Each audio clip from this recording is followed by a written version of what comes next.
Hay experiencias que la historia no ha relatado. De nuestra historia te contamos aquí con nuestras propias voces. Te damos la bienvenida a Crónicas de un Archivo Invisible. Historias de la comunidad LGBTIQA+, desde la misma comunidad para el mundo. Este podcast es parte de Visibles, un programa del Gobierno de Santiago aprobado por el Consejo Regional Metropolitano y ejecutado por la Dirección de Género, Diversidad y Equidad de la Universidad de Santiago de Chile para promover el ejercicio de los derechos de las personas LGBTIQA+ en la región. El camino por la despatologización de las personas trans.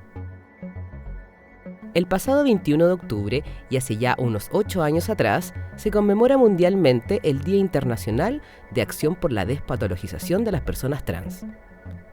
Pero primero, nos parece importante detenernos un momento para hablar sobre la comunidad trans, qué es lo trans y lo que engloba sus diversas formas de expresión de identidad. Hay un par de términos importantes que siempre han dado vueltas cuando hablamos temáticas de las diversidades sexuales, y estos son el concepto de identidad y género. Pero, ¿qué es la identidad? Según la Real Academia Española, la identidad sería la cualidad de ser idéntico. Conjunto de rasgos que caracterizan a un individuo o a una colectividad. Conciencia que una persona tiene de ser ella misma y distinta a los demás. El hecho de ser alguien o algo, el mismo que se supone o se busca. Sin embargo, es importante que lo situemos a la realidad y apuntemos su significancia a la comunidad LGBTIQA+, cuya sigla es el acrónimo utilizado para denominar las orientaciones sexoafectivas e identidades de género no convencionales. Alude a lesbianas, gays, bisexuales, trans, intersexuales, queer, asexuales y más. En esta oportunidad nos enfocaremos en las personas trans y su lucha por la despatologización. Dentro de este universo de lo trans, tomaremos como referencia la publicación lanzada el 2018 por la Asociación Organizando Transdiversidades, más conocida como OTD Chile. En esta mencionan que el género es subjetivo y tiene que ver con la percepción que cada persona tenga sobre sí misma, y esto podría no coincidir con su cuerpo biológico. En este sentido, una persona nacida mujer puede percibirse como hombre. Además, apunta a que la identidad de género es una parte extremadamente personal de lo que una persona es y de cómo se percibe y expresa en el mundo. Desde OTD, Piero Arredondo nos comenta esta definición. Hola, mi nombre es Piero Arredondo, soy asesor jurídico de OTD Chile y mis pronombres son él. Y respecto a las preguntas, señalar que la identidad de género es un aspecto fundamental de la personalidad de cada persona. No está determinada por los aparatos reproductores, ni las atracciones sexuales, ni por la forma en la que nos expresamos físicamente. Por decir así, es una experiencia vívida y de todos los seres humanos, y su diversidad es una realidad propia de nuestra humanidad. En el caso de las personas actualmente conocidas como transgénero, se puede entender que son aquellas personas en situación de transición de género por no identificarse con el que fue asignado al nacer. En contraste, existen las personas cisgénero, las cuales no se encuentran en esta situación ya que se identifican con el género asignado al nacer. O por último, al creer que existen identidades de género o personalidades correctas e incorrectas, se recae en repetir creencias sin fundamento que terminan por negar la identidad de todas las personas. Y bueno, superar las barreras culturales que sostienen estas creencias erróneas y peligrosas para la salud es un desafío necesario para avanzar hacia una sociedad más justa e inclusiva. Por otro lado, tenemos el concepto transgénero, donde la misma OTD lo entiende como cualquier persona que transita de género por no identificarse con el género asignado al nacer. Es un concepto amplio que incluye términos como transexual, travesti, transfemenina, transmasculino, transno binario y otros. Esta definición nos lleva a otros conceptos claves para entender mejor la historia de la patologización trans. Transexual, término inventado en los años 50 por médicos en Estados Unidos para referirse a la población trans. En aquellos años se pensaba que el sexo biológico, macho o hembra, era dado por los genitales y creían que cambiando los genitales de una persona se podía cambiar su sexo. Etimológicamente, el término transexual también es poco acertado, ya que se refiere a lo sexual o a comportamientos sexuales, estando mucho más relacionado a términos como heterosexual y homosexual, o sea, a la orientación sexual. Travesti, persona asignada a la identidad de género hombre al nacer y que transita hacia una identidad de género considerada dentro de lo femenino.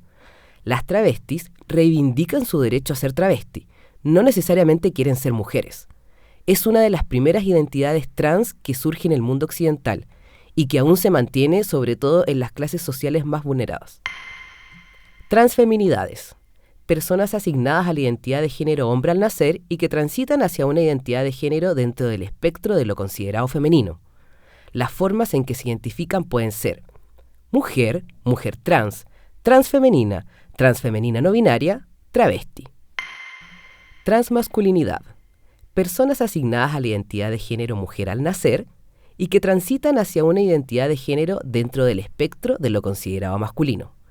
Las formas en que se identifican pueden ser hombre, hombre trans, transmasculino, transmasculino no binario. Transgénero no binario, personas que no se identifican con la identidad de género asignada al nacer y que transitan hacia una identidad de género neutra, ni hombre ni mujer. Todas estas definiciones son parte de un glosario creado por OTD Chile. Después de este gran pero importante paréntesis, podemos continuar.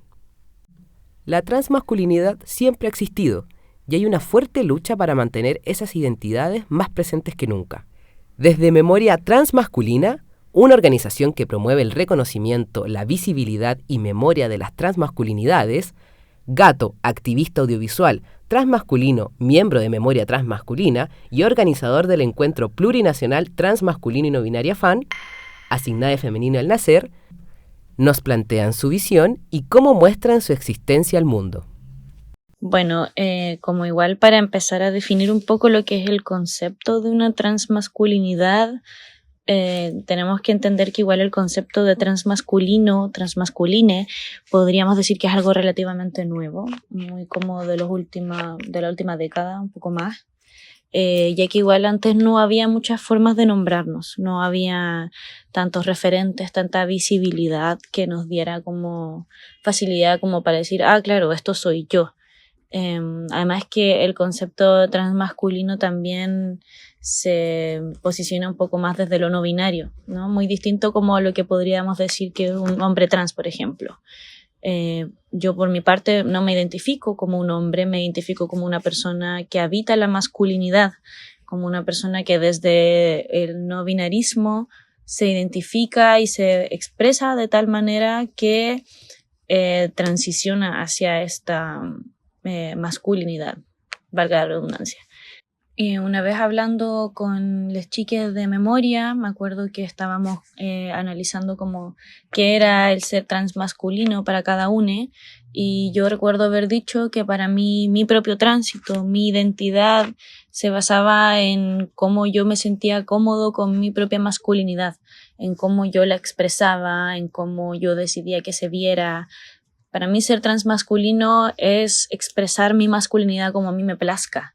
Si para mí ser transmasculino es usar falda y tener el pelo largo y maquillarme y no tener barba, por ejemplo, o no hormonarme, también es parte de ser transmasculino, como yo defino mi propia masculinidad, y eso es igual de válido como si quisieras hacerte la mastectomía o hormonarte, etc.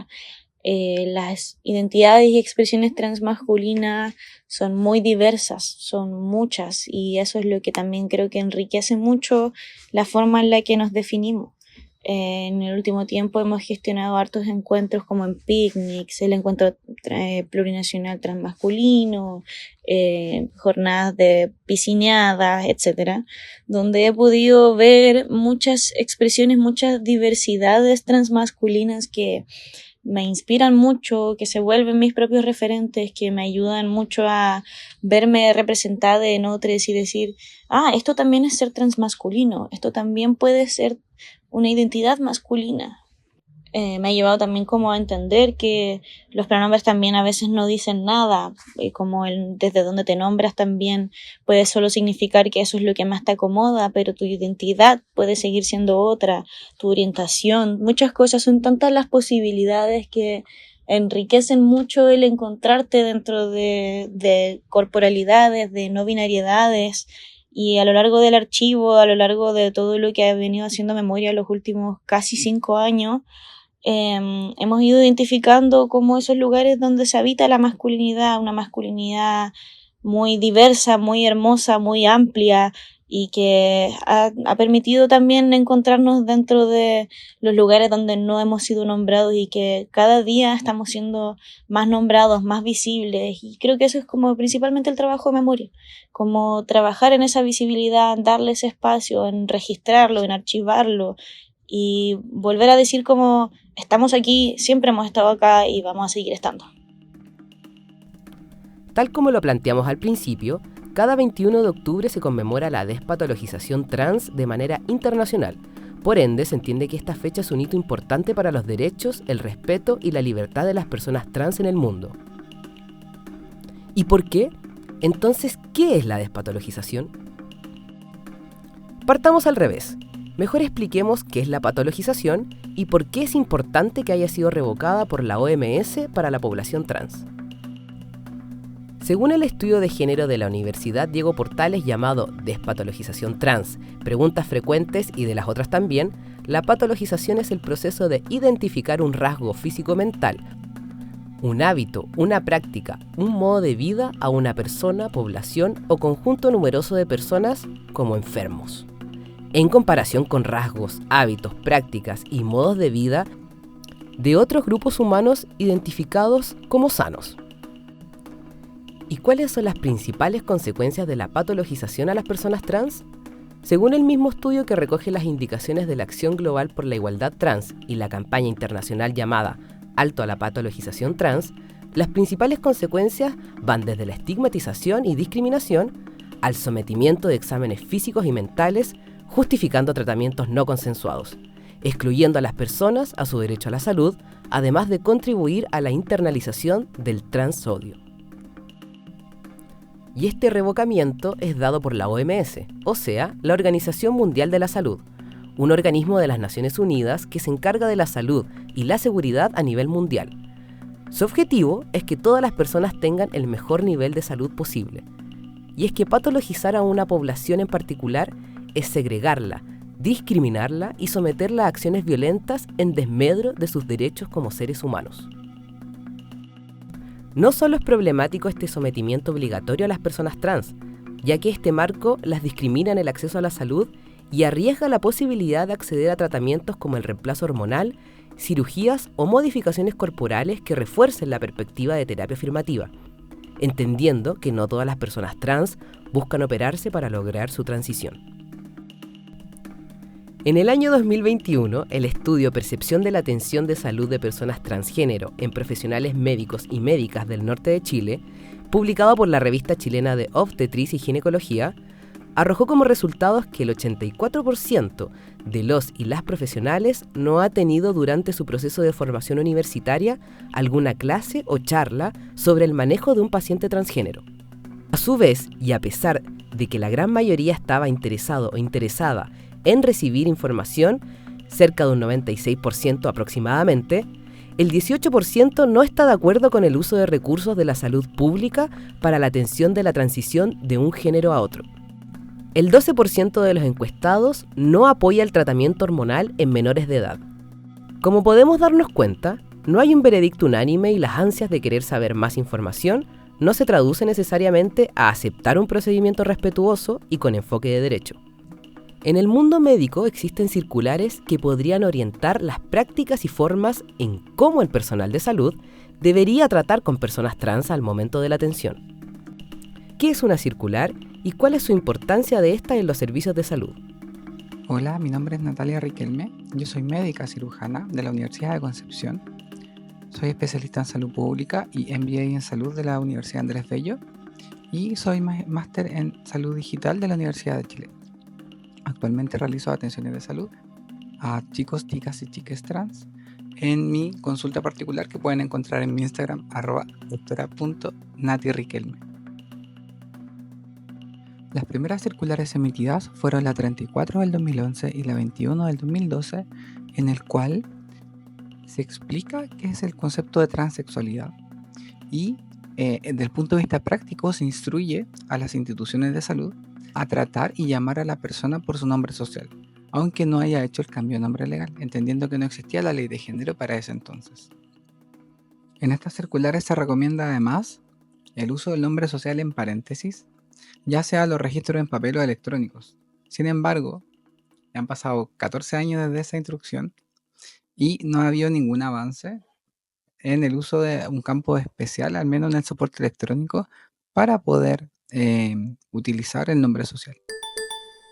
Luego, el 2019, el MinSal saca un documento bastante más completo en el cual se entregan las orientaciones técnicas de manejo de personas trans, en el que se instruye nuevamente a cómo debe ser el trato de las personas trans, a que las personas trans pueden elegir no solamente cómo ser tratadas, sino que también, en el caso de hospitalización, en qué servicios deben ser hospitalizados, entendiendo que se separan los servicios por hombre y mujer.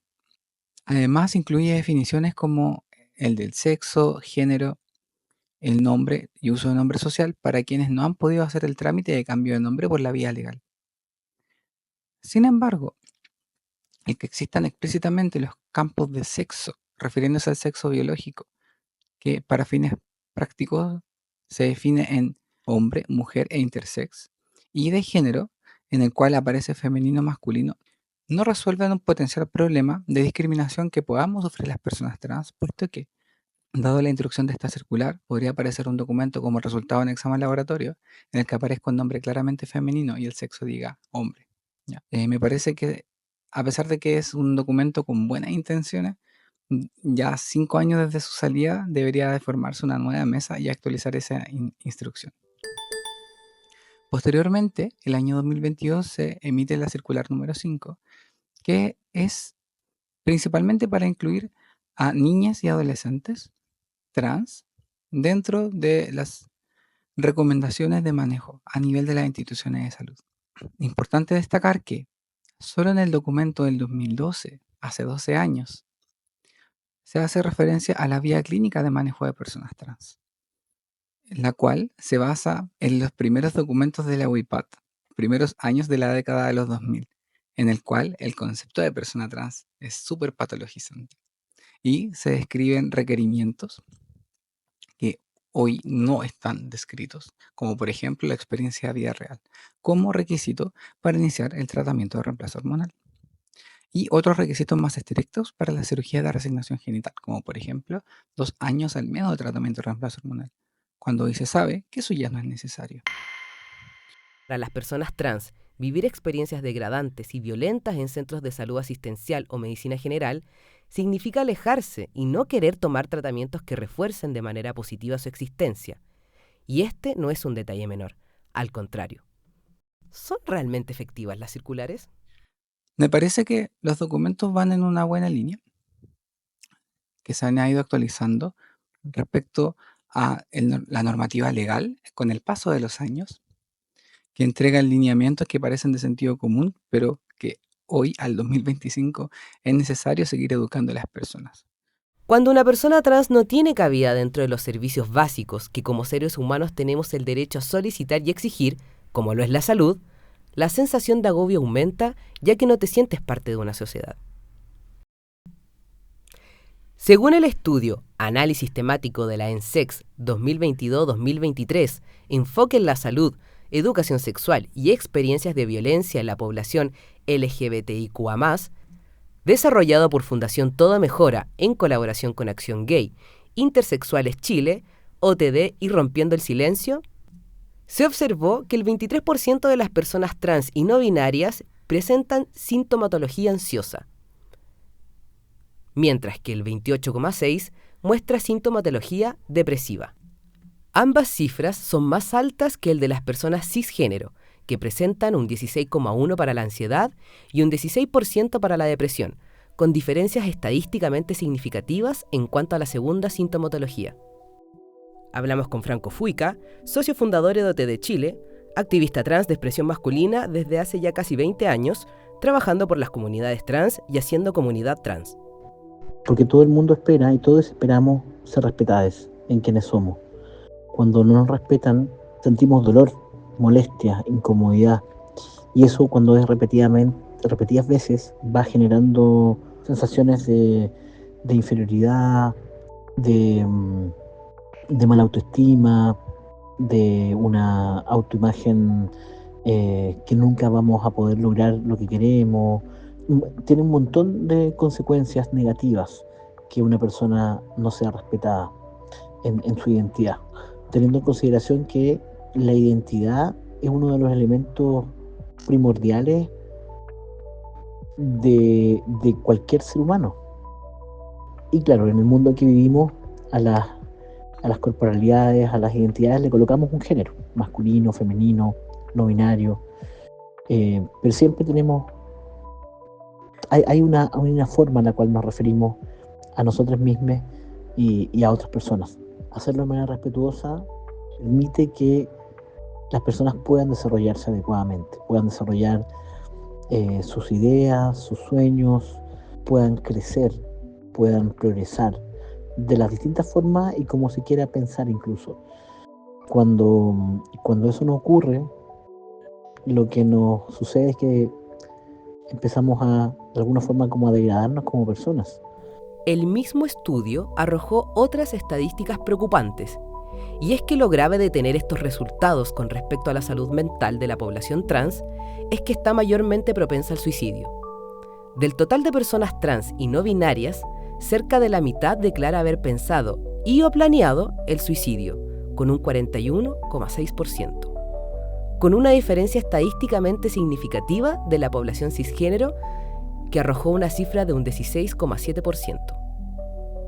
Cisgénero es otro concepto interesante de explicar y se refiere a todas aquellas personas cuya identidad y expresión de género no difieren del sexo biológico y género asignado al nacer. ¿Qué pasa con todas esas personas trans que desisten de asistir a los centros de salud?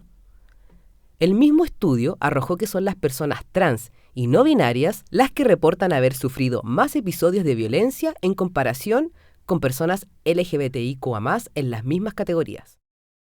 ¿Qué pasa con todas esas personas trans que desisten de asistir a los centros de salud? El mismo estudio arrojó que son las personas trans y no binarias las que reportan haber sufrido más episodios de violencia en comparación con personas de otras identidades de la comunidad, en las mismas categorías. Y estas van desde agresiones verbales con una diferencia de más de 28,8 puntos porcentuales, en donde la segunda mayor diferencia se da en la negación al acceso a baños públicos, siendo un 25,2 puntos porcentuales de diferencia, seguida por la amenaza con violencia, con un 22,4 puntos porcentuales de diferencia.